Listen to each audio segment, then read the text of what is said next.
Manchester সিটির জন্য 2024-25 মৌসুম এক চ্যালেঞ্জে পরিণত হয়েছে। চলতি ইংলিশ প্রিমিয়ার লিগে নিজেদের মাঠে আরও শক্তিশালী একটি পরাজয়ের মুখ দেখল পেপ গার্দিওলার দল। শক্তিশালী প্রতিপক্ষের বিপক্ষে 2-1 গোলের ব্যবধানে হার মেনে নিতে হয়েছে তাদের। এই পরাজয়ের ফলে শিরোপার দৌড়ে পিছিয়ে পড়ার পাশাপাশি দলের ভেতরকার দুর্বলতাগুলো আরও প্রকাশ্যে চলে এসেছে। গত কয়েক মৌসুম ধরে ইউরোপের অন্যতম সেরা দল হিসেবে পরিচিত ম্যান সিটি এবারের মৌসুমে আগের ধারাবাহিকতা ধরে রাখতে পারছে না। ম্যাচের শুরু থেকে দেখা গেছে প্রতিপক্ষের আক্রমণের সামনে তাদের রক্ষণভাগ ছিল বেশ নড়বড়ে। প্রথমার্ধ প্রতিপক্ষ একটি গোল করে এগিয়ে গেলে সিটির খেলোয়াড়রা মানসিকভাবে চাপে পড়ে যায়। দ্বিতীয়ার্ধে আরও একটি গোল হজম করে তারা। যদিও ফিল ফোডেন একটি গোল শোধ করেন, তবে তা কেবল ব্যবধান কমিয়েছে, ম্যাচের ফলাফল বদলাতে পারেনি। এদিন ম্যান সিটির আক্রমণ ভাগ যথেষ্ট সুযোগ তৈরি করলেও গোল আদায় করতে ব্যর্থ হয়। আর্লিং হালার এবং কেভিন ডি ব্রুইনের মতো তারকারা ছন্দে ছিলেন না। মাঝমাঠে খেলোয়াড়দের মধ্যে অসমন্বয়ের প্রভাব ছিল।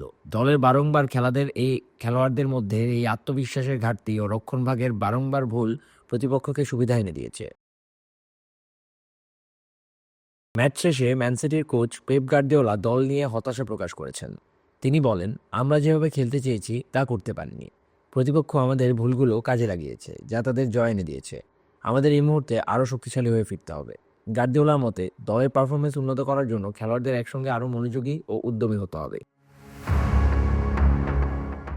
সামাজিক যোগাযোগ মাধ্যমে সমর্থকদের ক্ষোভ স্পষ্ট।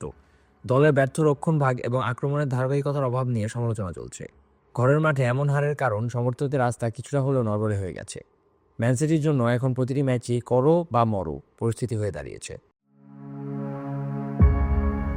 বিশ্লেষকরা মনে করছেন, ম্যান সিটির সাম্প্রতিক পারফরমেন্সে বেশ কিছু অবকাঠামোগত সমস্যা রয়েছে।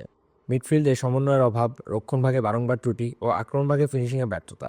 এসব সমস্যা দ্রুত সমাধান করতে না পারলে শিরোপার দৌড় থেকে তারা ছিটকে যেতে পারে। এই পরাজয়ের ফলে পয়েন্ট টেবিলের শীর্ষ দলগুলোর সঙ্গে ম্যান সিটির ব্যবধান আরও বেড়ে গেছে। শিরোপা ধরে রাখতে হলে সামনের ম্যাচগুলোতে তাদের ধারাবাহিক জয় নিশ্চিত করতে হবে।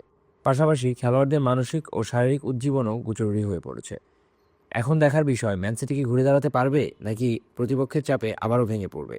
ইংলিশ প্রিমিয়ার লিগে শিরোপার দৌড় এখন আরও উত্তেজনাপূর্ণ এবং ম্যান সিটির জন্য প্রতিটি ম্যাচই এক নতুন চ্যালেঞ্জ। ফারদিন অর্প, ঢাকা ওয়েস্ট।